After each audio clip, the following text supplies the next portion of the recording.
Good afternoon. Meron tayong prayer live para sa mga may sakit at sa mga pamilya na namatayan. Kasi minsan naranasan ko rin yan. Huwag tayong mawala ng pag-asa dahil na sa pagdating ni Jesucristo. Una-una, ang ating pag-aaralan yung blessing sa pagsunod kay Jesus Christ. Hindi basta paglingkod. Kasi marami naglilingkod pero hindi talaga sa puso, nasa nguso. Pag tayo naglingkod, whether ang tingin ng tao malaki o maliit, ang tinitingnan ni Lord yung ating desire. Sabi ni Jesus Christ, "Blessed are those servants whom the master, when he comes, find watching. Assuredly, I say to you that he will gird himself and have them sit down to eat, and will come to serve them. Blessed is that servant whom his master will find doing when he comes." Pinagpala ang totoong lingkod ng Diyos kung siya ay naglilingkod sa totoong Diyos. Pansinin niyo, ginamit niya sa English version yung salitang those servants. Kailangan po pag tayo ay naglilingkod sa Diyos, sa tamang Diyos at totoong Diyos. Marami nagsasabi sa Luke chapter 12 verse 37 to 38, ang tinutukoy ni Jesus Christ yung totoong servants of the Lord. Maaaring i-claim natin servants tayo of the Lord pero napipilitan lang, o kaya servants of the Lord hindi alam yung pinaglilingkuran. Kailangan makilala nyo, makilala namin, makilala ng lahat na ang pinaglilingkuran ng totoo ay si Jesus Christ. Paano tayo makakapaglingkod kay Jesus Christ kung hindi tayo magpe-pray? Paano natin makukuha yung promises na yan? So we really have to get the attention of Jesus Christ. Kahit dun sa negosyo, pag sinama mo si Jesus Christ sa negosyo mo, sa career mo, sa loved ones mo, hindi pwede magmintis ang blessing. Kasi akala nila, prosperity blessing. Oo, may mga pagsubok, may pagdadaanan na pressure. Sabihin na natin, in man's term, nakakatakot, women's term, nakakatakot, pero nasusolve. Bakit? Kasi kasama mo si Jesus Christ. Ang isang katibayan niya ay makikita sa Luke chapter 12, verse 37 to 38. Huwag tayong Biyernes Santo, no? Dapat tayo ay nakapokus sa Kanya. Huwag sa akin, kay Jesus Christ. Sabi nga dito, Luke chapter 12, verse 37 to 38, "Blessed are those," no? Tagalog, "pinagpala ang mga iyong lingkod, ginagawa ang kanyang tungkulin sa kanyang guro.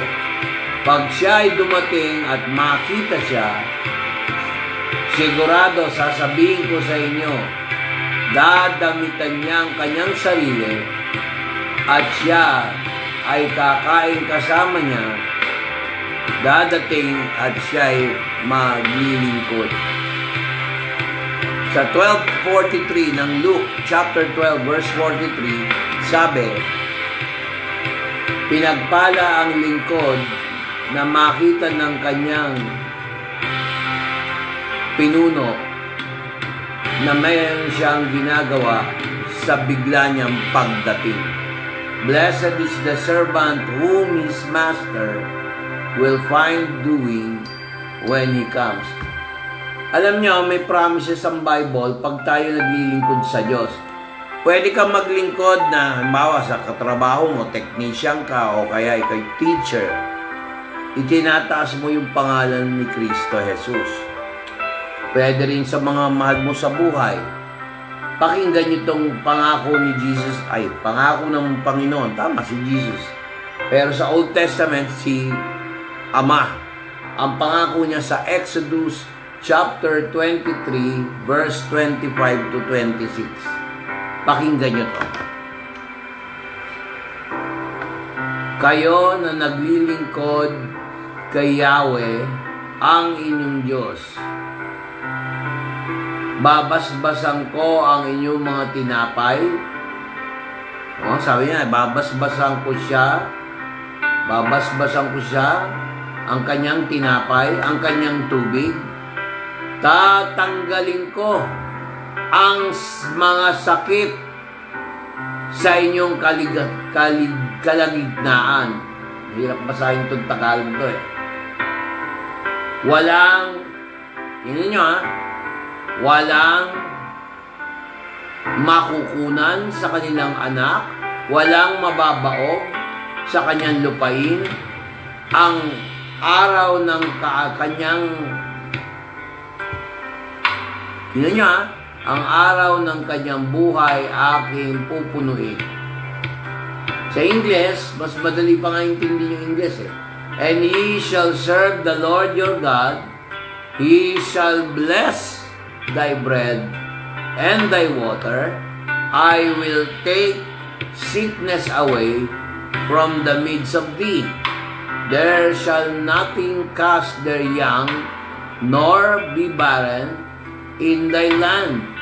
The number of thy days I will fulfill. Kita nyo?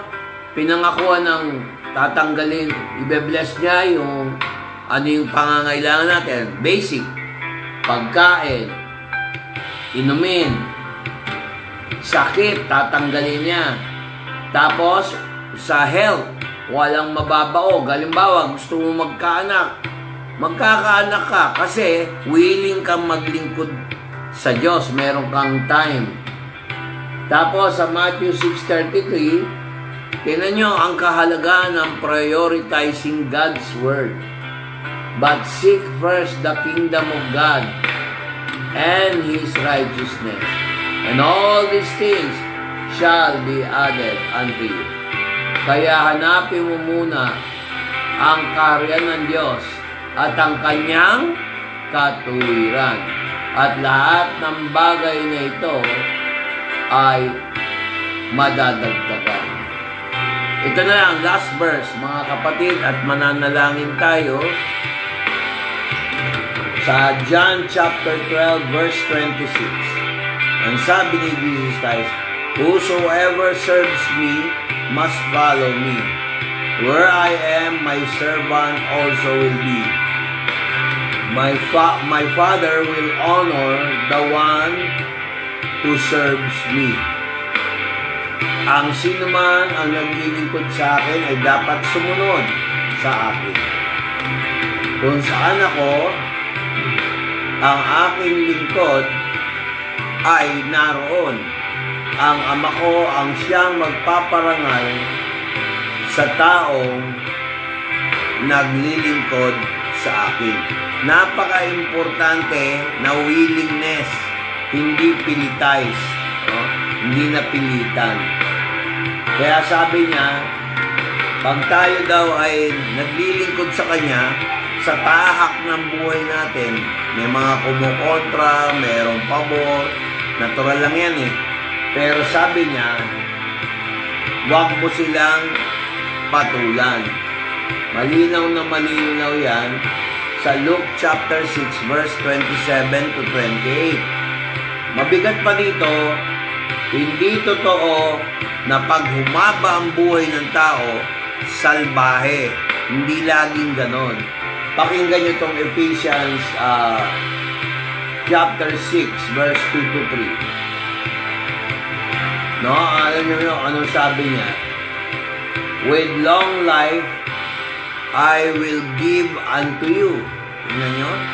magbibigay ng mahabang buhay ang Diyos sa mga taong gustong maglingkod sa Kanya.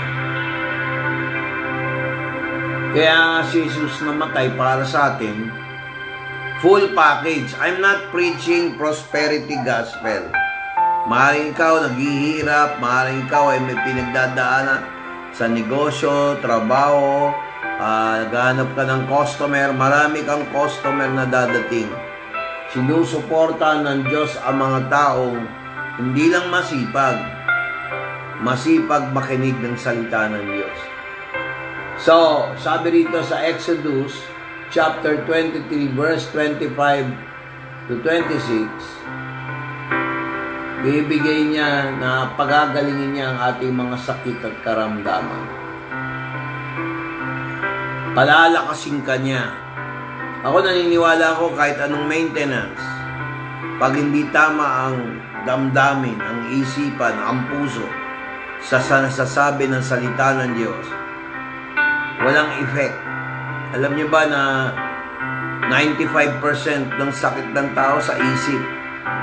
Paano ka mag-isip, paano ka magdesisyon, paano ka kumilos, anong gagawin mo, anong tatahakin mo, ano yung sa English, ano yung schedule mo, at higit sa lahat, anong motibo mo. Kaya si Lord ay napaka mapagmahal. Sa dami ng mga verses dito, baka hindi na tayo matapos. Tayo manalangin para sa mga may sakit ngayon. Sa pamamagitan ng awit na ito, ay magugustuhan nyo na purihin ng Diyos. Ang title ng kanta, luma na to, Tagalog, pero mabe-bless kayo.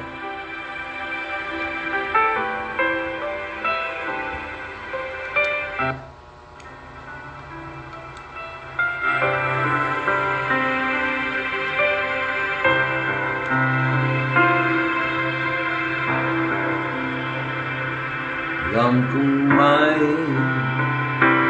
gagawa ang Diyos.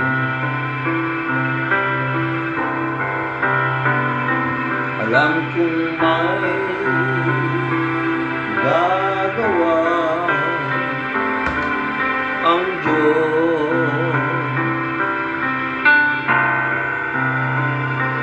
Kung ako'y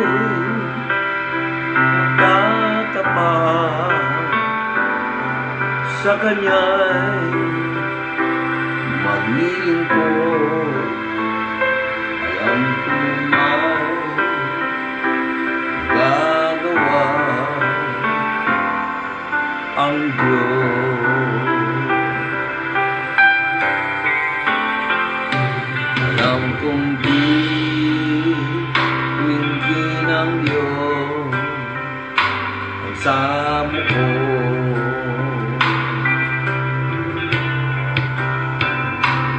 Alam kong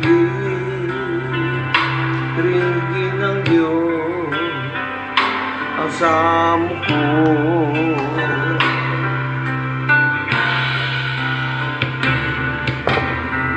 Kung ako'y magtatapat at sa Kanya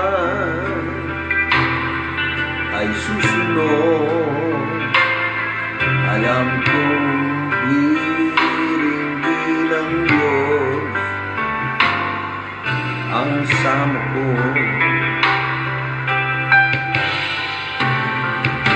Alam kong may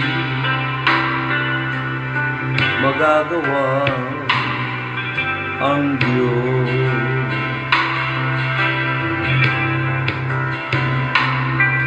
Alam kong may magagawa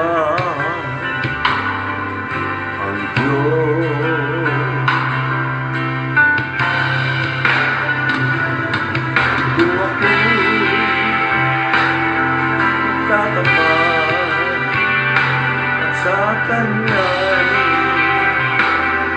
maglilingkod. Alam kong may gagawa ang Diyos.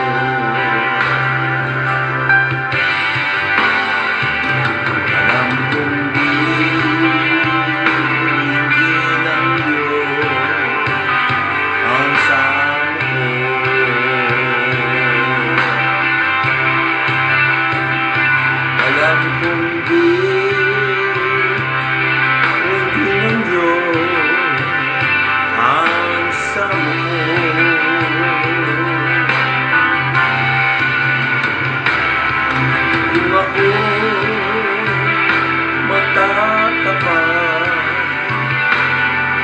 sa Kanya ay susunod. Alam kong hiling ng Diyos kasama ko.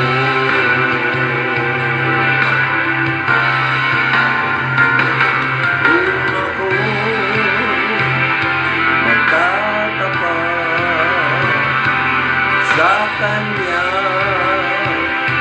ay susunod.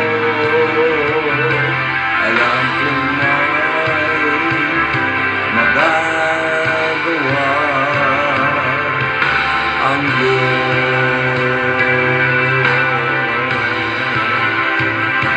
Alam kong may magagawa ang Diyos.